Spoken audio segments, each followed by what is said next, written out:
So it seems as though, I don't want to get my hopes up because I've done this a few times now where I'm like, oh, he's definitely gone. He's toast this time. But then it turns out like he clings, like he's just, you can't fucking get rid. He's like a stubborn fucking Veruca that you just want to root out, and then he just sticks.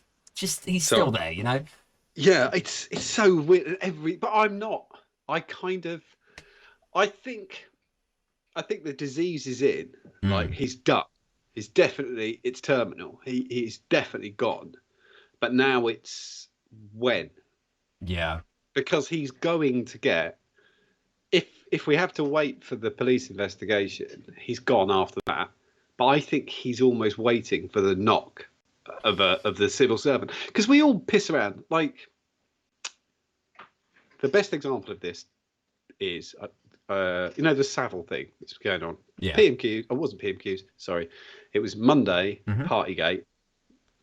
And he had to say, what was the announcement? I can't remember. There's been so much shit. I think he was responding to... He was responding and apologising for Partygate.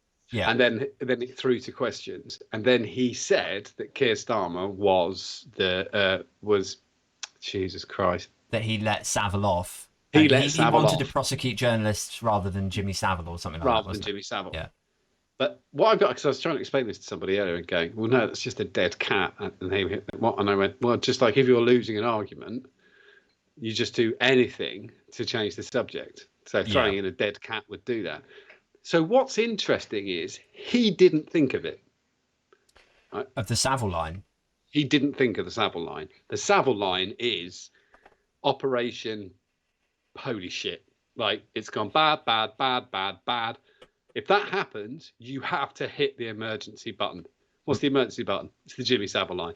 Really? Do you think Yeah, that? he didn't. Yeah, there's not a way in shit he thought of it. See, no way. I thought, like, here's where I'm coming from. I don't know if it was a setup. I don't know. The one thing I would say is that whoever wrote it, I don't know that they wrote it with good intention. Like, they went, oh, yeah, no, we need to fuck him up. Like, they might, line. If we get him to say the Savile line, then we can all pretend to be appalled by it, and that will give us the catalyst to then start handing in resignations and so on. Yeah, because he had to stop the line of questioning. So it was definitely a dead cat. But it's where the dead cat came from. Did he given it in a box? Don't you think that making a sort of, I mean, my sense is, having watched that actually he was flapping and flustered, and he didn't know how to respond to the line of questioning, and he was running out of his tub-thumping campaigning bollocks, which is what he seems to like revert to every PMQs. So out came this haphazardly handed, very Boris Johnson kind of half joke about Keir Starmer letting Savile off. It's quite salacious. It's quite dirty. It's very Boris Johnson to come out with something like that. Where I put it as planned is because, as lots of people have pointed out, the House of Commons is one of the only places in the country he could even say the line. Yeah. He could only say it with parliamentary privilege, but he couldn't say it outside.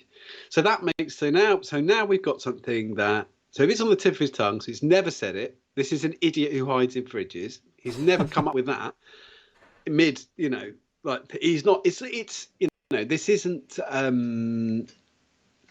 Gordon Brown calling an old woman a bigot, who was a bigot because the mic's low. This is, he said it in the only place he could legally say it and not be prosecuted for it. Yeah. I'm sure, I don't know who, when they wrote it, they might have written it 7 months ago.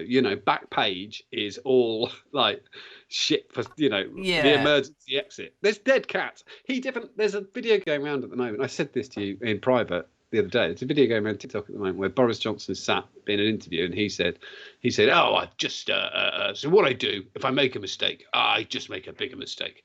And then I just keep making mistake after mistake after mistake, blunder after blunder after blunder, and people don't know what to concentrate on. But it's out of context. He's joking. He's thick as shit.